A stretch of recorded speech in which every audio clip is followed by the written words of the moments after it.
안녕하세요. 오만사입니다. 저는 50대 초반에 얼마 전에 회사를 그만두고 집에 있는 주부입니다. 저에게는 밤맛 떨어지는 시누이가 한 명 있어요. 밤맛만 떨어지게 생긴 것뿐만 아니라 하는 짓도 기생충 같은 사람이에요.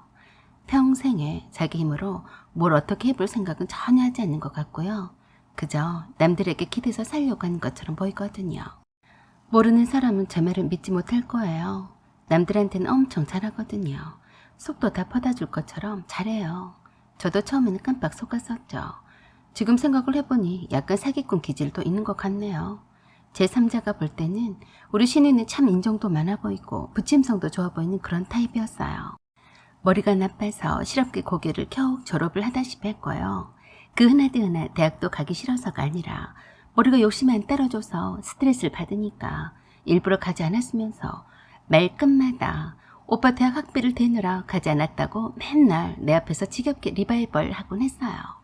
처음엔 진짜 그런 줄 알고 신우에게 제가 잘했어요. 제가 결혼 처에는 맨날 저에게 자기가 공장을 다니면서 첫 월급을 타서 오빠인 제 남편에게 백화점에서 가장 고급스럽고 비싼 스웨터를 사줬다고 했어요. 어찌 잘못 들으면 마치 남편을 자기가 벌어 먹인 사람처럼 굴었어요. 다 저보고 들으란 소리였죠. 단 한 번도 진득하게 어느 한 곳을 다닌 것을 못 봤어요. 항상 백화점에 점원 일을 하다가 그만두고 빵집 알바를 하다가 그만두고 사실 백조 생활을 오랫동안 하면서도 거치지 않은 타의 추종을 불허했어요. 안정적인 회사를 아름아름으로 해서 소개시켜줘도 조금 다니다가 스스로 그만두었어요. 나중에 듣기로는 주위에 다 똑똑한 사람들만 가득한 곳에서 자신이 스스로 못 견디고 나온 거라고 남편이 그랬어요. 고졸에다가 업무 능력이 따라주지 않으니까 못 견디고 나온 거라고 해서 이해가 되지 않았어요. 그건 말이 안 되죠. 다 배우면 할 수 있는 일들이 아닌가요? 남들은 뒷빠지는 백도 없어서 취업을 못하는 사람이 얼마나 많은데 자리 앉혀줘도 못해 먹더라고요. 천성이 인내심이 부족하고 게을러 터진 거였죠. 그렇다고 해서 천성이 악하지는 않았어요. 겉보기에는 아주 순둥순둥하고 지적으로 보이기까지 해요. 그래서 외모에 엄청 공을 들이고 겉포장을 과하게 하려고 했어요. 옷은 지갑에 돈 한 푼이 없어도 곧 죽어도 폼나게 백화점의 본매장 옷만을 입어야 하고요. 브랜드가 있는 옷이 아니면 입을 생각도 하지 않았어요. 그 돈은 다 어디서 충당을 하냐고요?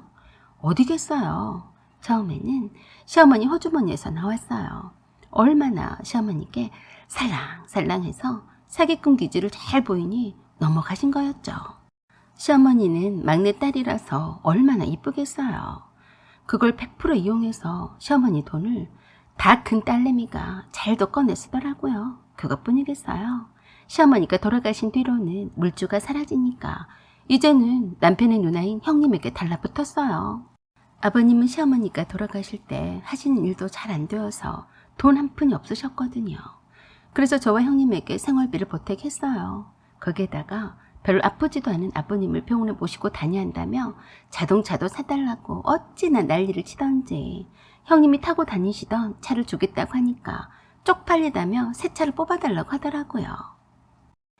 돌아가신 시어머니를 대신해서 아버님을 모시고 있는데 그 정도는 당연한 거라면서 그렇게 그랬어요. 유일하게 무서워하는 사람이 남편이라서 남편한테는 때를 쓰지 못하고 형님에게 어찌나 시어머니한테 하던 것처럼 살랑살랑 했는지 형님이 다 들어주더라고요.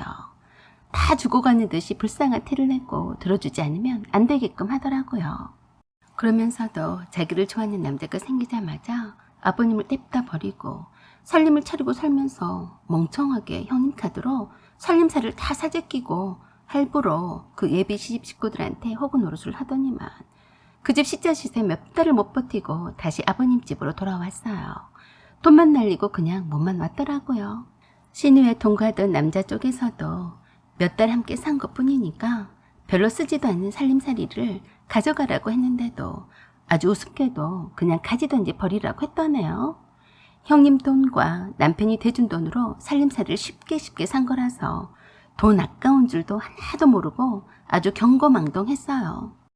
그 후로 한 번 더 남자를 만나서 결혼까지 하고 살다가 또 얼마 못 가서 헤어지고 세 번째 남자에 안착을 했어요. 이 남자는 고아나 다를 바 없었어요. 간섭하는 시부모도 없었고 시누이도 없었어요. 단지 멀리 떨어져 사는 형제만 있었어요. 오로지 시누이만을 쳐다만 보고 살 그런 남자를 원했던 거죠. 애초부터 기대고 살 남자를 바랬던 터라서 딱 적합한 사람이었어요. 집안 살림은 멋지게 깨끗하게 잘해놓고 살아도 돈을 모으거나 미래를 위해 투자를 하거나 하는 그런 생각은 전혀 하지 않았어요. 있는 대로 다 썼어요. 시누이 남편은 불임이라서 그걸 핑계 삼아서 시누이 남편의 돈을 다 쓰고 살았어요.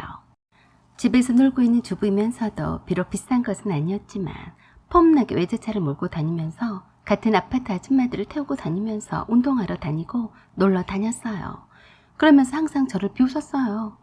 언니, 궁상 좀 그만 떨어요. 누가 보면 대단히 우리 오빠가 언니를 고생시킨 줄 알겠네요. 자식은 낳아서 뭐예요? 돈만 들고 속만 태울 텐데 안 그래요?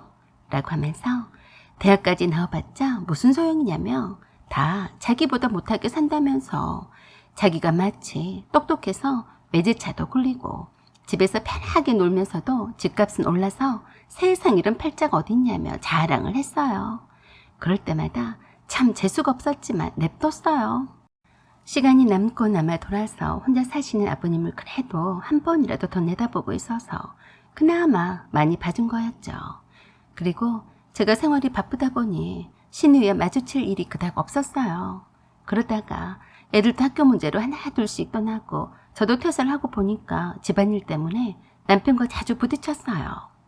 그동안 오래된 카세트 테이프 라디오나 아까워서 고장이 안 나서 버리지도 못했던 청소기가 셋이나 있었고 20여 년 전에 당시 엄청 비싸게 구입한 웅진 코웨이 공기청정기를 내부 청소를 하려고 남편이 분해를 했었는데 조립부에 어디를 잘못 건드렸는지 소음이 심해서 사용치 못하고 아깝다고 그냥 모셔놓은 것들이 이것저것 합해서 산더미였어요. 그것들을 보고 있노라면 남편과 저의 결혼 생활의 역사를 말해주는 듯 했어요. 저는 퇴사를 한 김에 뭔가 인생의 전환점에서 제대로 된 터닝포인트를 하고 싶어서 집 정리를 벼르고 있었어요. 그런데 남편이 물건 하나하나마다 추억이 담겨있는 거라서 반대를 하더라고요. 카세트 테이프와 비디오 테이프만 해도 방 하나를 가득 메웠어요. 디지털 시대인 요새 아날로그가 다시 각광을 받고 있다고는 해도 구식 턴테이블이나 오디오는 그렇다 쳐도 너무나 많은 것들이 추억이라는 명제 아래 무의미하게 쌓여만 있었어요. 저는 대대적인 집 정리와 더불어서 현대적인 감각으로 리모델링을 하고 싶었어요.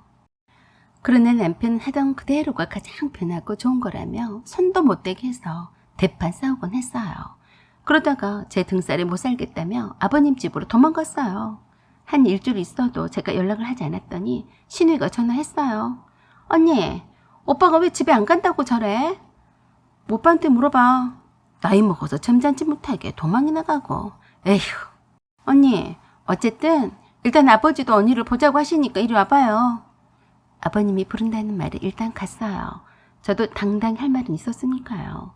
아버님은 언론적인 말씀만 하셨어요. 애들도 다 컸는데 무슨 쌈박질이냐? 서로 이해하고 살아라. 나도 네 시어머니가 가고 나니까 후회가 많더라. 서로 잘하고 이젠 둘이 함께 집에 돌아가라. 그러자 속아지 없는 남편이 그랬어요. 아버지 신경 쓰지 마세요. 나 여기서 당분간 있을 거예요. 그래서 제가 어처구니 없어서 말했어요. 뭐? 언제 속 차릴래? 내가 뭐 아쉬워서 온 줄 착각하나 보네. 네가 이혼을 당해봐야 정신을 차릴 거니? 라고 하자 남편은 가만히 있는데 듣고 있던 시누이가 코웃음 쳤어요. 땡전 한 푼도 없는 주제에 이혼을 한다고요? 언니는 아주 입만 살았네요. 돈도 하나도 없으면서 이혼은 무슨 얼어 죽을 이혼? 이혼도 돈이 있어야 하는데 할 수 있어? 언니 퇴직금도 오빠가 주식으로 날린 돈 갚느라 한 푼도 없다면서요. 그리고 딸랑 집 한 채 있는 거 이혼으로 나눠봤자 어디 집 한 채 얻을 줄 알아요? 저는 뜻밖의 말을 듣고 놀라 자빠졌어요. 남편은 시누이 입을 틀어막고 난리였고요. 뭐? 내 퇴직금을 주식 빚을 갚았다고? 라고 하며 남편을 노려보자 남편이 당황해서 어쩔 줄을 몰라 했어요. 너 내 퇴직금 손댔냐?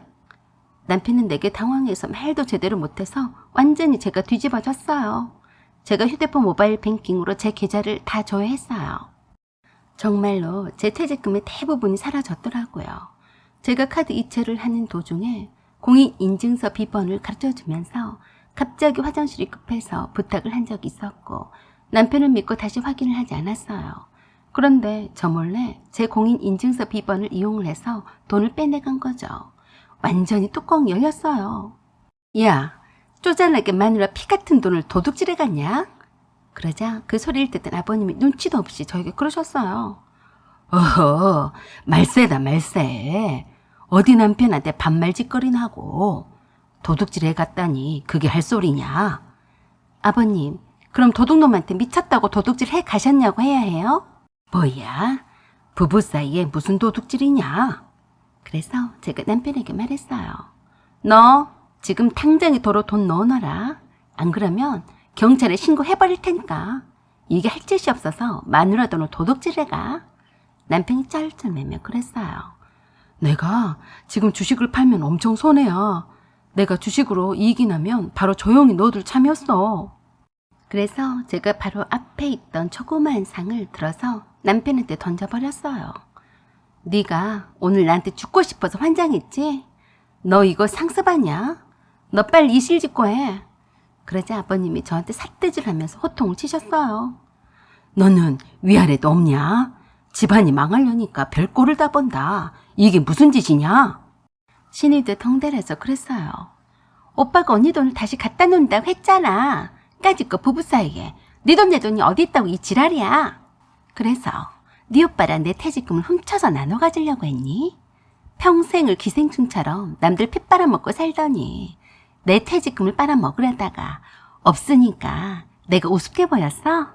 기생충이라고? 내가 왜 기생충이야? 난 언니 퇴직금이 궁금해서 얼마인지 물어본 것 뿐이라고. 오빠가 언니랑 자꾸 싸우다가 알게 될까 봐서 여길 온 거야. 그러자 남편이 신우이를 끌고 가서 몽둥이 찜질을 하고 난리가 났어요. 왜 멍청하게 그걸 다 말하냐고요. 그 광경을 휴대폰 카메라로 다 찍었어요. 아주 볼만했어요. 저는 다음 날로 주식을 바로 팔던지 돈을 빌리던지 해서라도 제자리에 다시 내 퇴직금을 돌려놓지 않으면 가만두지 않겠다고 했어요. 그랬더니 얼마나 신우이를 몽둥이 찜질을 해서 무섭게 했던지 신우이가 돈을 당장에 만들어서 넣어주더라고요. 그리고 저는 남편과 이혼을 요구했어요. 자기 발로 스스로 가출해서 아버님 집으로 나가 산 것도 내 돈을 도둑질해 간 것도 다 증거가 있고 신우이 몽둥이 찜질하는 영상도 가지고 있으니 이혼을 안 해줄 수가 없었죠. 위자료도 제가 원하는 대로 다 받아냈어요. 멍청한 신우이 때문에 빨리 알아서 다행이었어요. 신우이는 그 뒤로도 신우이 돈으로 제 퇴직금을 채워주었으면서도 남편에게 꼼짝도 못하고 설설 기는 모습이 더 이상은 빌어먹고 살지도 못하겠더라고요. 그 많은 돈이 어디서 나왔겠어요? 오빠인 남편이 무서워서 신우이 남편 돈을 몰래 삥땅 쳐왔으니 거짓골 이혼은 불보듯 뻔해 보였어요. 사연은 여기까지입니다. 구독과 좋아요 부탁드려요. 감사합니다.